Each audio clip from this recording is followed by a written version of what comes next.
The world holds its breath over Venezuela. Let me take you back to July 28, 2024, not the date itself, but the quiet, almost imperceptible shift that happened that night.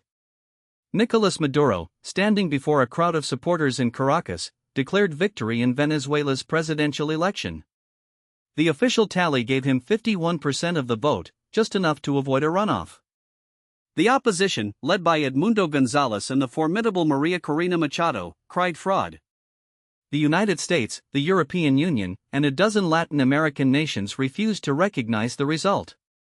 Within hours, the State Department issued a statement calling the election neither free nor fair, and the White House began reviewing options: sanctions, diplomatic isolation, even the military intervention. At first glance, this looks like just another chapter in Venezuela's long, tragic decline, a failed state, a dictator clinging to power, the usual Western outrage. But here's this isn't just about Venezuela. What's unfolding right now is a geopolitical earthquake, one that could reshape the balance of power in the Western Hemisphere for decades. And most people aren't seeing it. I've spent the last 30 years studying the intersection of Latin American politics, great power competition, and the often disastrous consequences of American interventionism. I've advised governments, written classified briefings, and watched as the same patterns repeat themselves: hubris, miscalculation, and the slow unraveling of U.S. influence. What's happening in Venezuela today isn't an isolated crisis. It's a proxy war, a test of wills between Washington, Moscow, and Beijing, with Caracas as the battleground. And if we're not careful, it could spiral into something far worse than anyone is admitting. So let's start with the story they're telling you. The official democracy under siege. The way this is being framed in Western media is Venezuela is a dictatorship. Maduro, a former bus driver turned authoritarian strongman, has rigged yet another election to stay in power. The opposition, after years of repression, finally had a real shot at winning until the regime stole it. The evidence? Exit polls showing Gonzalez with a 30-point lead, the government's refusal to release detailed voting records, and the usual litany of human rights: political prisoners, censorship, economic collapse. The numbers seem to back this up. Venezuela's GDP has shrunk by 75% since 2013. More than 7 million people have fled the country, creating one of the worst refugee crises in the world. Hyperinflation has made the bolivar worthless. The U.S. has imposed crippling sanctions, freezing Venezuela's oil exports and cutting off its access to global financial markets. The EU has followed suit. Even traditionally neutral countries like Brazil and Colombia, under leftist leaders who might be expected to sympathize with Maduro, have condemned the election as illegitimate. The Biden administration has been particularly vocal. Secretary of State Antony Blinken called the election a sham, and National Security Advisor Jake Sullivan warned that all options remain on the table. The U.S. has already recognized Gonzalez as the interim president in a move reminiscent of 2019, when Washington backed Juan Guaido's failed coup attempt. This time, though, the rhetoric is sharper, the stakes higher. There's talk of a naval blockade, targeted strikes on regime assets, even the possibility of a humanitarian intervention under the responsibility to protect doctrine. But here's the problem with this: it's not the whole story. In fact, it's not even the most important part of the story. Deconstructing the what they're not telling you. Let's start with the election itself. Yes, Maduro's government has a long history of electoral manipulation, ballot stuffing, voter intimidation, gerrymandering. But this time, something was different. The opposition wasn't just a fragmented, disorganized mess as it had been in past elections. Maria Corina Machado, a hardline anti-Chavista, had unified the opposition under a single candidate, Gonzalez, and they ran a disciplined, well-funded campaign. Polls showed them with a commanding lead. So why would Maduro risk stealing an election he was on track to lose legitimately? The answer lies in what happened after the election. Within hours of the results being announced, the U.S. and its allies moved to delegitimize the outcome. But here's the opposition's own exit polls, conducted by respected firms like Consultors 21, showed Gonzalez winning by a landslide, 60% to 30%. That's a massive gap. So why did the official tally show Maduro winning by a razor-thin margin? The government claims it was a technical error in the voting system. Skeptics call it fraud. But there's a third that the regime allowed the opposition to win the popular vote, only to manipulate the final count just enough to claim victory while avoiding a total collapse of legitimacy. This isn't as far-fetched as it sounds. Maduro is a survivor. He's outlasted sanctions, coup attempts, and mass protests. He knows that if he outright steals an election by 20 or 30 points, the backlash could be uncontrollable. But if he steals it by just enough to win, say, 51% to 49%, he can claim a mandate while keeping the opposition off balance. It's a classic authoritarian: create just enough doubt to paralyze your enemies. But the real story isn't about Venezuelan domestic politics. It's about what's happening behind the hidden geopolitical Russia, China, and the battle for the Western Hemisphere. Here's where it gets interesting. Venezuela isn't just a failed state. It's a pivot state, a country whose alignment could shift the balance of power in the Western Hemisphere.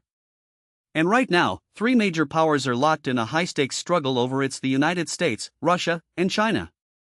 Let's start with Russia.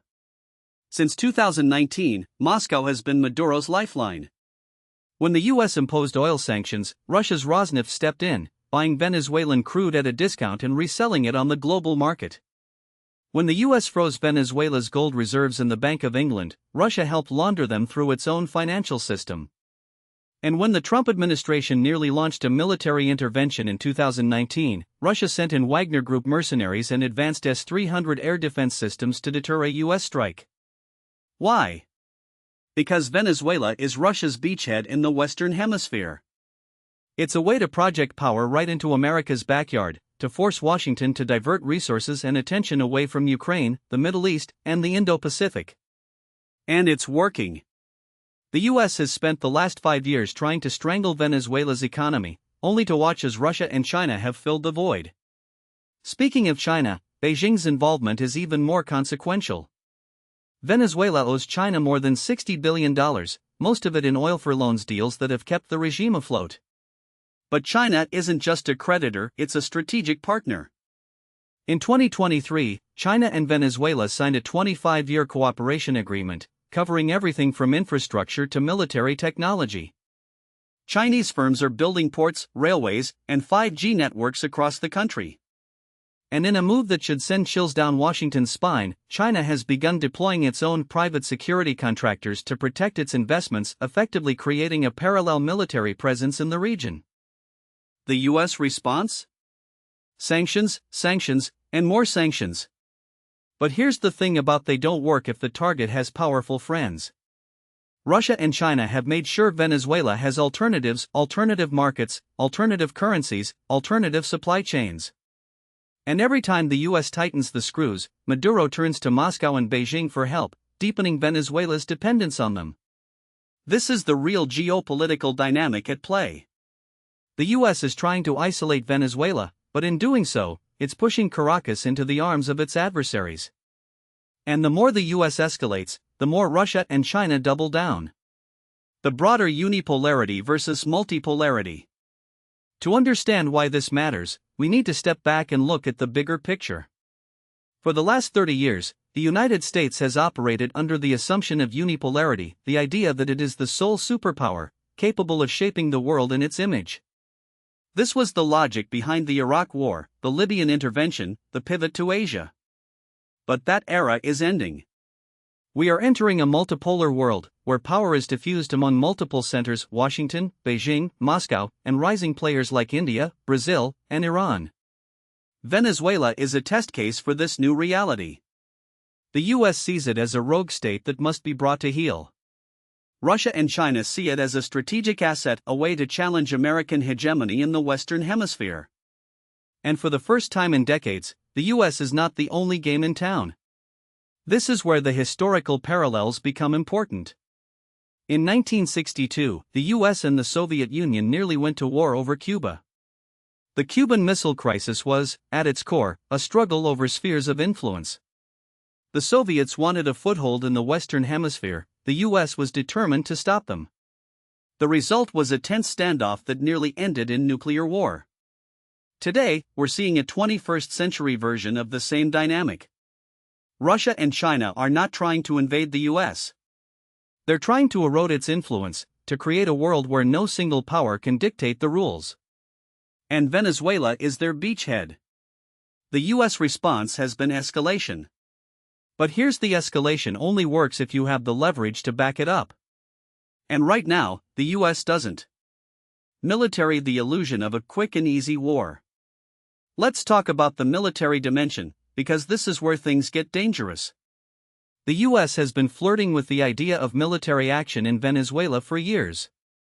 In 2019, Trump administration officials openly discussed a limited strike to topple Maduro. In 2020, the US deployed naval assets to the Caribbean in a show of force. And in 2024, with the election crisis unfolding, the Pentagon has quietly begun repositioning forces in the region.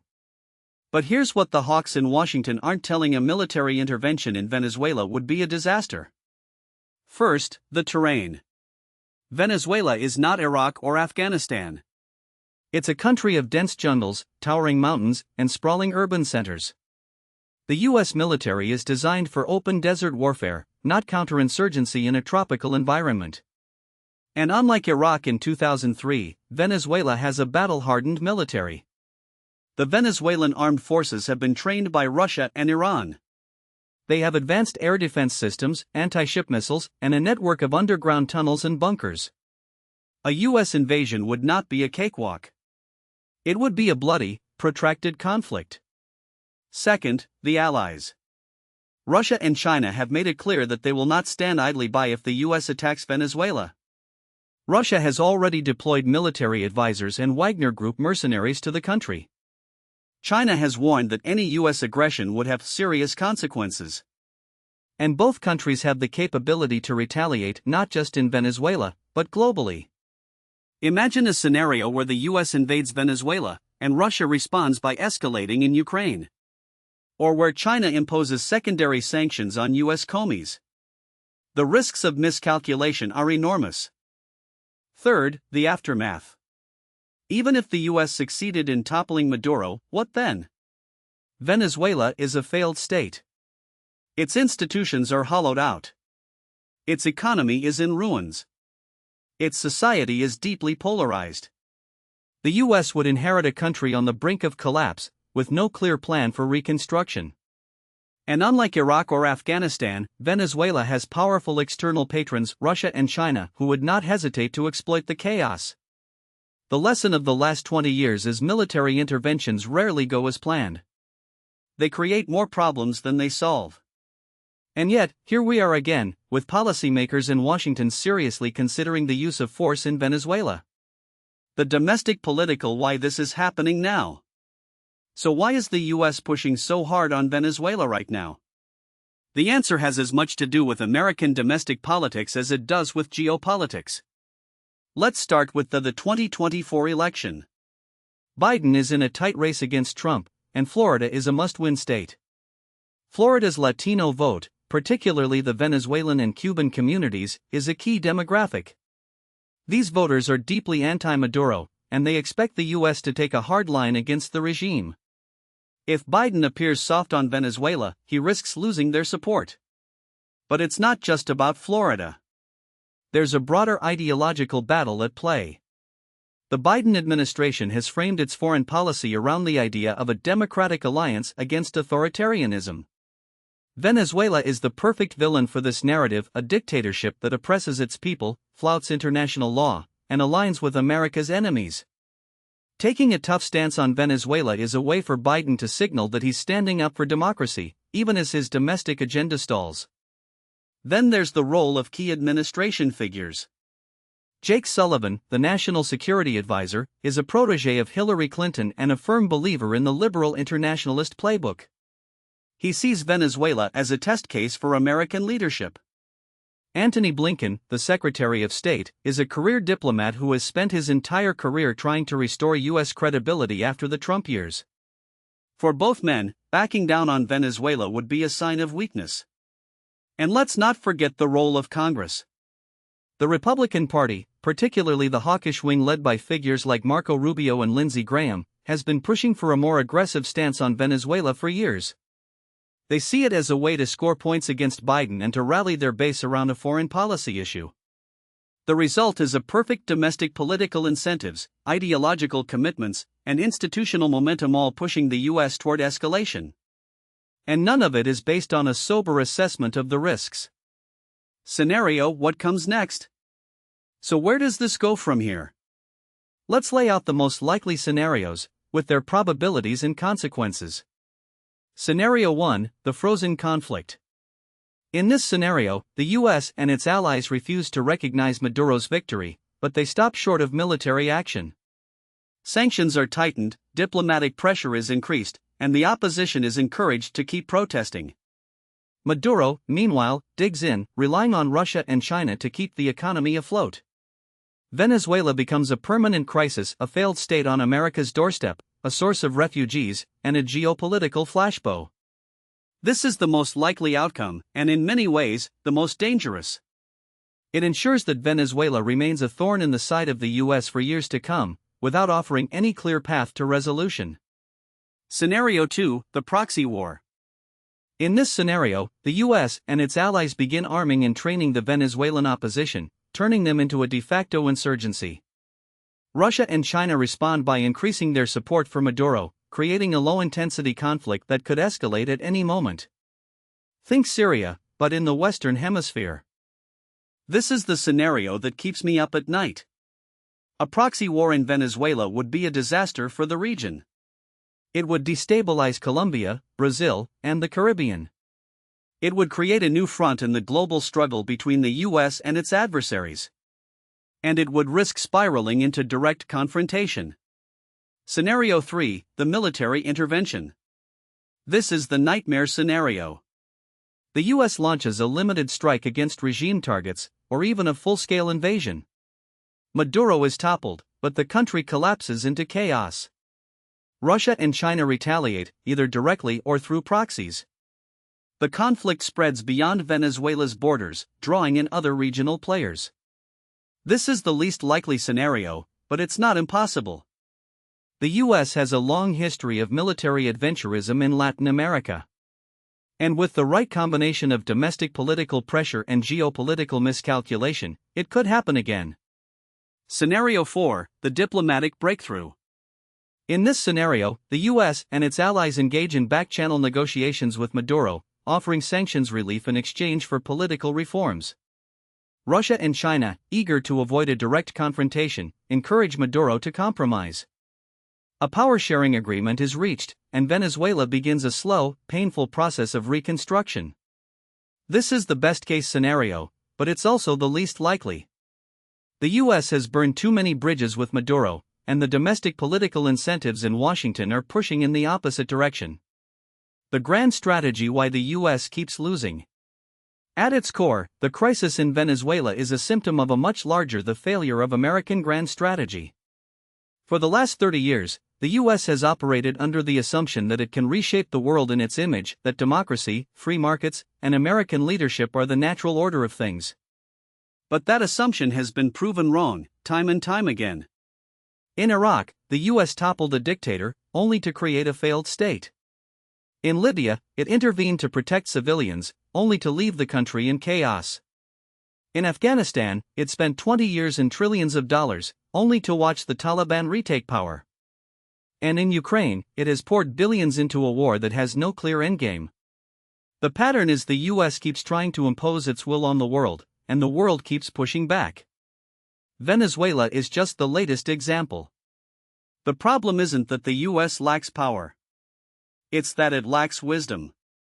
It keeps making the same mistakes, overestimating its ability to control events, underestimating the resilience of its adversaries, and failing to understand the limits of its influence. And the result is a world that is more dangerous, more unstable, and more resistant to American leadership than ever before. What should be done? A realist alternative. So what's the alternative? How should the U.S. handle Venezuela? First, it should stop pretending that military intervention is a viable option.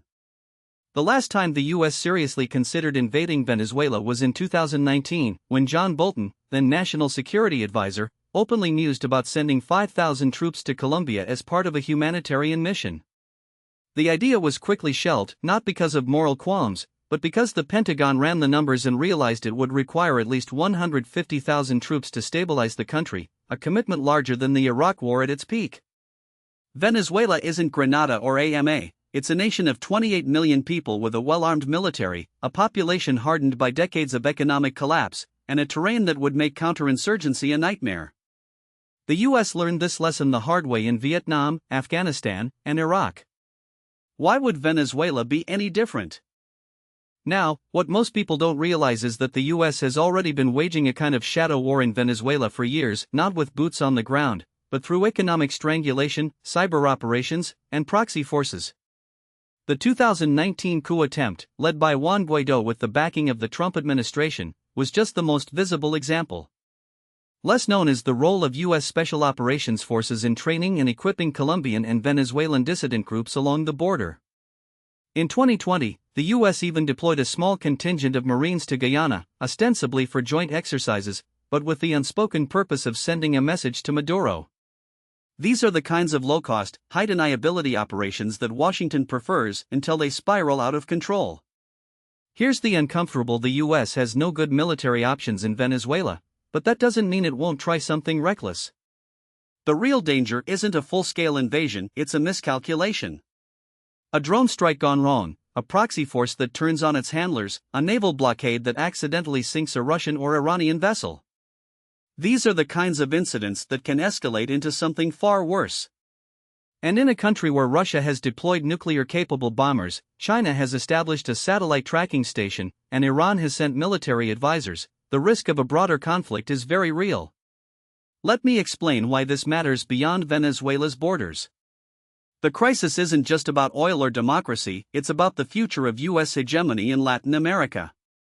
For the first time since the Monroe Doctrine, Washington is facing a region that is actively diversifying its alliances. Russia and China aren't just economic partners, they're security guarantors. In 2022, Russia sent two Tu-160 strategic bombers to Venezuela in a show of force, while China has deepened its military cooperation with Nicaragua and Cuba. Iran, too, has made inroads, supplying drones to Venezuela and helping it evade U.S. sanctions. This isn't a Cold War redux, it's something more fluid and dangerous. The U.S. is no longer the only game in town, and its adversaries know it. So if military intervention is off the table, and regime change through sanctions has failed, what's left? The answer, unfortunately, is what the U.S. has always done: muddle through. The Biden administration has quietly shifted its approach, dialing back the rhetoric on Maduro while keeping the sanctions in place. It's a holding pattern, not a strategy. But here's the thing about holding patterns: they don't last forever. Eventually, something has to give. The most likely outcome is that Venezuela remains a frozen conflict, a country too big to fail but too broken to fix. The U.S. will keep squeezing Maduro economically, Russia and China will keep propping him up, and the Venezuelan people will keep suffering. It's a grim equilibrium, but it's the one we're stuck with for now. The real question is what happens when that equilibrium breaks. And that, more than anything, is why the world is holding its breath. Now, what most people don't realize is that this frozen conflict isn't just a geopolitical stalemate, it's a slow-motion collapse of a state, and the cracks are showing in ways that could force everyone's hand sooner than anyone expects. The Venezuelan government isn't just surviving on Russian oil swaps and Chinese loans, it's surviving on sheer inertia, on the fact that the opposition is fractured, the military is loyal out of self-preservation, and the population is too exhausted to revolt. But inertia, as any physicist will tell you, is not stability. It's just the absence of movement. And in Venezuela, the ground is shifting beneath everyone's feet. Let me explain why this matters for the domestic political dimension. The narrative in Washington and Brussels has long been that Nicolas Maduro is a dictator clinging to power through repression and electoral fraud.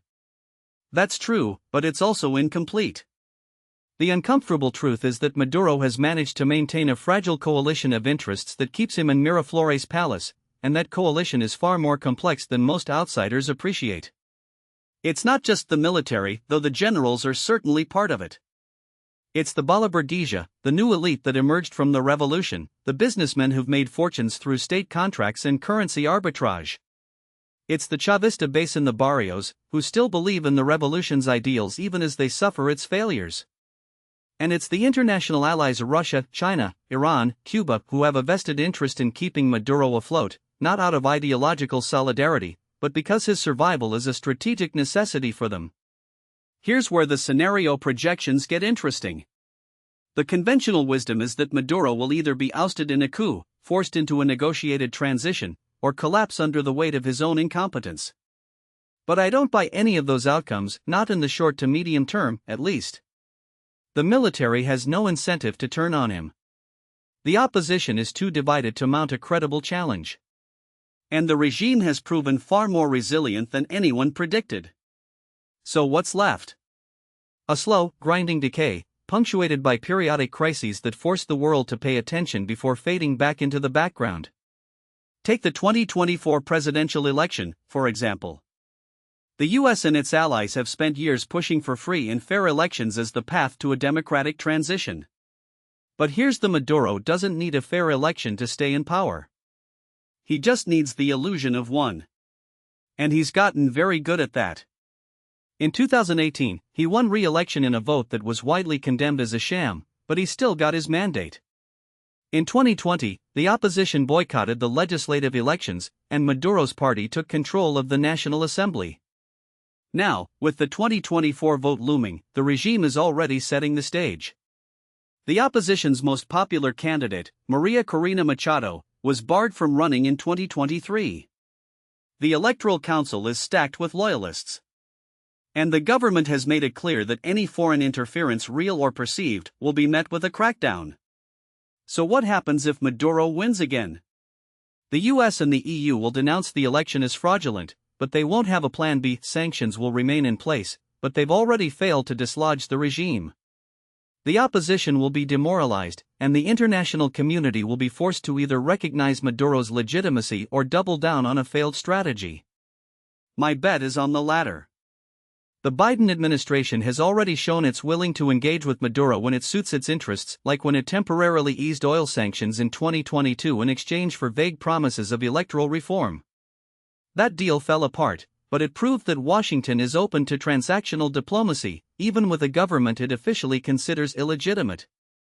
Now, let's talk about the wildcards. The first is the military.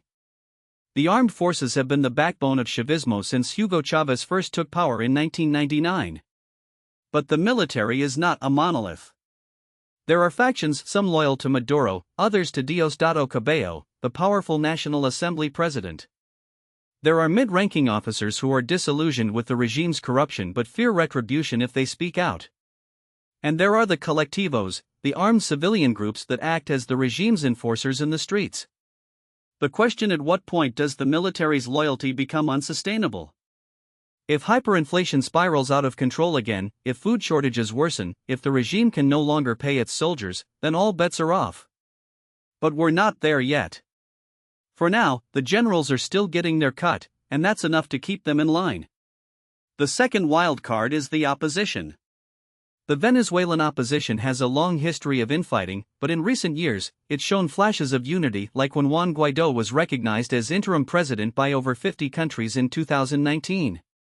But Guaidó's star has faded, and the opposition is once again divided between those who want to negotiate with the regime and those who want to confront it. Machado, the banned candidate, represents the hardline faction. She's popular, but she's also polarizing. If she's allowed to run in 2024 and wins, the regime will never accept the result. If she's barred again, the opposition will be back to square one. Either way, the cycle of protest and repression will continue, with the same predictable outcomes. The third wild card is the economy.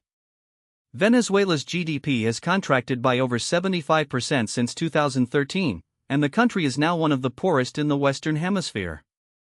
But here's the economy is also showing signs of stabilization. Inflation, which hit a mind-boggling 1 million% in 2018, has come down to just 200% in 2023. The bolivar, which was worthless a few years ago, has stabilized somewhat thanks to dollarization. And the government has allowed a limited amount of private enterprise to operate, creating a parallel economy that keeps the country afloat. This isn't recovery, it's survival. But it's enough to keep the regime in power, at least for now. So where does that leave us? The most likely scenario, in my view, is a continuation of the status. Maduro remains in power, the opposition remains divided, the economy limps along, and the international community remains stuck in its holding pattern. But that's not a stable equilibrium. It's a pressure cooker, and the lid is starting to rattle. The question is what happens when it finally blows. One possibility is a sudden collapse. Imagine a scenario where the military fractures, with one faction turning on Maduro. Or where a major economic shock, like a collapse in oil prices or a new round of US sanctions, triggers a popular uprising. The problem with this scenario is that it assumes the regime is brittle, and so far, it's proven anything but. Maduro has survived mass protests, international isolation, and even a US-backed coup attempt in 2019. He's not going anywhere unless something fundamental changes. Another possibility is a negotiated transition. This is what the US and the opposition have been pushing for, but it's a long shot. Maduro has no incentive to negotiate his exit, and the opposition has no leverage to force him to the table. The best-case scenario here is a power-sharing agreement, where Maduro cedes some authority in exchange for sanctions relief.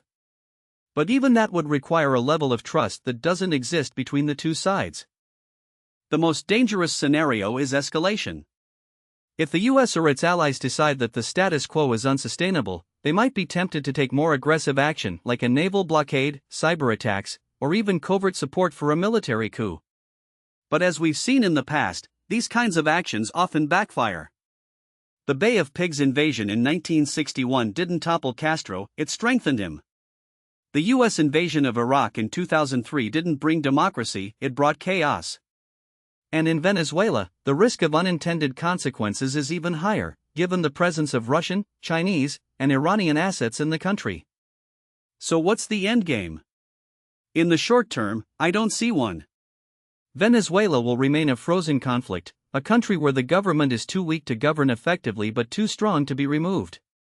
The suffering of the Venezuelan people will continue, but the world will move on, distracted by other crises. The US will keep its sanctions in place, Russia and China will keep propping up Maduro, and the opposition will keep trying and failing to find a way out. But here's the thing about frozen: they don't stay frozen forever. Eventually, the ice melts, and when it does, the results are often explosive. The question is whether the world will be ready when that happens. And right now, I'm not sure it is. Now, what most people don't realize is that Venezuela isn't just a crisis, it's a laboratory. A laboratory for how great powers test their influence in a post-American world, how authoritarian regimes adapt to economic strangulation, and how populations endure when their governments fail them. The establishment narrative frames this as a simple morality: Maduro is the villain, the opposition are the heroes, and the US is the reluctant sheriff trying to restore order. But the reality is far messier. Venezuela is where the contradictions of 21st century geopolitics collide, where sanctions meet statecraft, where human suffering meets realpolitik, and where the limits of American power are laid bare. Let me explain why this matters beyond Caracas. The Biden administration has tried to thread a needle maintaining pressure on Maduro while avoiding the kind of overt regime change rhetoric that defined the Trump years. They've offered conditional sanctions relief in exchange for electoral concessions, most notably in the 2023 Barbados Agreement, where Maduro's government promised fairer elections in 2024 in return for the US easing some oil sanctions. But here's the uncomfortable: Maduro has no intention of playing by those rules. He never has. The 2024 election was a farce. Opposition candidates were barred, the Electoral Council was stacked, and the results were preordained. The US responded by reimposing some sanctions, but not all. Why? Because the White House knows that a full economic embargo would push Venezuela even deeper into the arms of Russia and China, and because the American energy sector, particularly refiners in the Gulf Coast, has grown dependent on Venezuelan heavy crude, even in small quantities. This is the grand strategy paradox. The US wants to contain Maduro without toppling him, to punish him without provoking a collapse, and to support the opposition without empowering them enough to actually win. It's a delicate balancing act, but it's also a losing one. Because Maduro isn't just surviving, he's adapting. He's learned from Cuba's diversify your patrons, make yourself indispensable to your allies, and turn your population's suffering into a propaganda tool. Russia provides military advisors and Wagner Group mercenaries. China offers loans and infrastructure projects, like the $5 billion port action in La Guaira. Iran supplies oil experts and drones. And all three use Venezuela as a forward operating base in the Western Hemisphere, a way to poke the US in its own backyard. Now, the establishment will tell you that this is about democracy, about human rights, about the rule of law. And they're not wrong, those things matter. But they're not the whole story. Venezuela is also about something far older and far more: the struggle for control of resources. The country sits on the largest proven oil reserves in the world, 304 billion barrels, more than Saudi Arabia. And in a world where energy security is once again a top geopolitical priority, that makes Venezuela a prize worth fighting over. The US doesn't want to see those reserves fall into the hands of its adversaries. Russia and China don't want to see them fall into the hands of the US or its allies. And Maduro? He's happy to play both sides, auctioning off oil licenses to whoever offers the best deal. So what are the alternatives? The first is the status of slow-motion collapse, where Venezuela becomes a failed state in all but name, its people fleeing by the millions, its institutions rotting from within. This is the path of least resistance, but it's also the most dangerous. Because failed states don't stay contained. They spill over. Colombia is already struggling with the influx of Venezuelan migrants. The Caribbean is becoming a transit hub for drug trafficking. And if Venezuela's crisis deepens, it could become a haven for transnational criminal organizations, or worse, a launchpad for Russian or Iranian operations in the region. The second alternative is a negotiated transition, but as I've said before, that's a long shot. The opposition is fractured, the military is loyal to Maduro, and the international community is divided. The best-case scenario here is a managed decline, where Maduro gradually cedes power in exchange for immunity and sanctions relief. But even that would require a level of diplomatic finesse that no one has shown so far. The last time the US tried to broker a deal, during the 2019 Oslo talks, it collapsed when Maduro walked away, confident that he could outlast the pressure. The third alternative is escalation, and this is where things get really dangerous. The US could tighten the screws further: secondary sanctions on Chinese and Russian firms doing business in Venezuela, a naval blockade to stop Iranian oil shipments, or even covert support for a military coup. But history suggests that these kinds of actions rarely go as planned. The 2002 coup against Chavez failed because the military split, and the US was caught flat-footed. The 2019 coup attempt against Maduro failed because the opposition miscalculated the regime's resilience. And any overt military action would be a disaster. Venezuela is not AMA or Grenada. It's a country of 28 million people, with a well-armed military and powerful foreign backers. So where does that leave us? In a holding pattern, for now. But holding patterns don't last forever. Eventually, something has to give. Maybe it's an economic shock, a collapse in oil prices, a default on Venezuela's debt, a run on the bolivar. Maybe it's a political shock, a split in the military, a mass uprising, a foreign intervention. Or maybe it's something slower and more insidious, a generational shift, where the younger officers and bureaucrats who've grown up under Chavismo decide they want something different. Here's what I think will happen. In the next 5 years, Venezuela will remain a crisis, but not a priority. The US will keep its sanctions in place, but it won't push for regime change. Russia and China will keep propping up Maduro, but they won't risk a direct confrontation with Washington. The opposition will keep trying to organize, but they won't be able to break the regime's grip. And the Venezuelan people will keep suffering, because that's the price of great power competition. But here's the thing about it: doesn't move in straight lines. It lurches. And when it lurches, it's the countries on the edge, the ones everyone has written off, that become the epicenters of change. Venezuela is one of those countries. It's not just a problem to be managed. It's a warning. A warning about what happens when great powers treat a nation as a chessboard rather than a society. A warning about what happens when sanctions become a substitute for strategy. And a warning about what happens when the world holds its breath and then looks away. I've been doing this long enough to know that the most dangerous moment in any crisis isn't when things are at their worst. It's when they start to get better. Because that's when people stop paying attention. And that's when the real reckoning begins. Venezuela isn't going to explode tomorrow. But when it does, the world will be caught off guard. And by then, it might be too late to do anything but watch.